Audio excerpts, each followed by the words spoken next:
একেবারে breaking news ভাই, আপনারা দেখতে পাচ্ছেন সোশ্যাল মিডিয়ায় ব্যাপক হারে ভাইরাল চলছে। আরাবুল ভাইজানকে কিন্তু আইএসএফ দলে নিত না। এর আগে দেখেছি তৃণমূলের দলে যখন ছিল কত হামলা হয়েছে, আপনারা দেখেছেন। তৃণমূল করতে গিয়ে আরাবুল ভাইজান জেল খাটলো, জেল থেকে জামিন পেল, তাকে নিয়ে অনেক রকম কথা হলো। সে আইএসএফে আসবে, তাকে অনেক মাজা ঘোষা করলো, তারপর ওনাকে আইএসএফে আইএসএফে দলে নিল। কিছুদিন দেখলাম ভাঙড়ে ক্যানিং পূর্বে পার্টি অফিস দখল করলো। বিধানসভা ভোট যখন প্রার্থী ঘোষণা করলো, ফুলের মালা পরে ওনাকে অনেক সম্মান করেছিল তৃণমূলের আইএসএফের কর্মীরা, ভালো। কিন্তু ভাই হঠাৎ নওশাদ সিদ্দিকী হাত ছেড়ে দিল কেন আরাবুল? ভাই এটা বড় ধাক্কা কি নওশাদ সিদ্দিকীর? এটা কি আইএসএফের দলে বড় ধাক্কা না নওশাদ সিদ্দিকী ভাইজানের আইএসএফের বড় চমক কোনটা? কেউ কিন্তু ভাই ভাবতে পারেনি তা আরাবুল আইএসএফে যোগ দেবে খাইরুলের সাথে নওশাদের বিরুদ্ধে।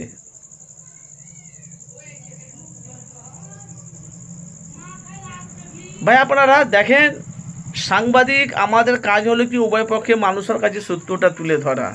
গিরগিটি রং 7টা, কিন্তু এ মানুষের 99 মানে 99টা রং।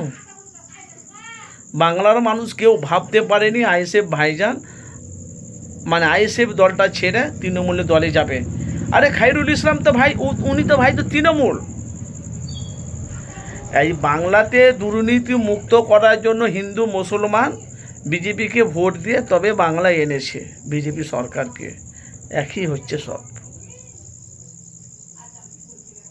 তৃণমূলে যতটা না সম্মান পেয়েছিল আরাবুল, আইএসএফ পেয়েছে তার থেকে দ্বিগুণ সম্মান পেয়েছে। সে দৃশ্য আপনারা দেখেছেন ভাই।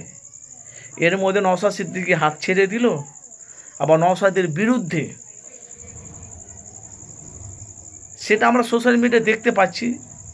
খাইরুল ইসলামের গাড়ি কিছু কিছু জায়গা টর্চার করেছে, ভাঙচুর করেছে, সেটা নিয়ে এখন ক্ষোভে। এখন বাংলায় সবাই বলছে আইএসএফের দলটা বড় ধাক্কা। তাহলে 2021 নওশাদ সিদ্দিকী যখন ওনাকে ভাঙড়ে জিতিয়েছিল, তখন তো আরাবুল তৃণমূলে, তখন তো আরাবুল আইএসএফে নয়।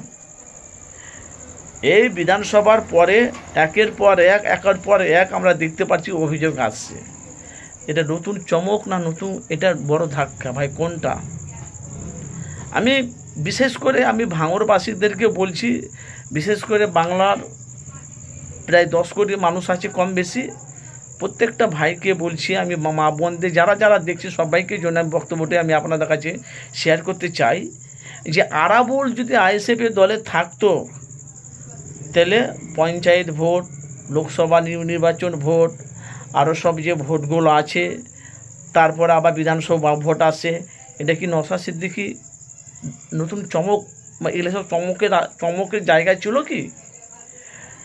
এখন যত দিন যাচ্ছে তত বড় ধাক্কা আসছে কি নওশাদ সিদ্দিকীর?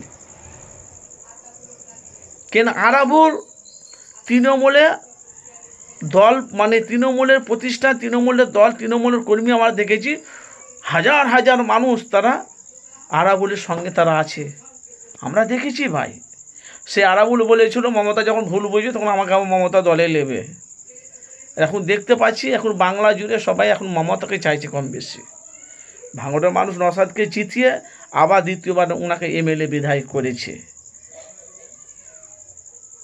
এরা এখন বলছে ভাঙড়ে বিভিন্ন রকম নওশাদ সিদ্দিকী নিয়ে মন্তব্য করছে, বহুত রকম কথা বলছে।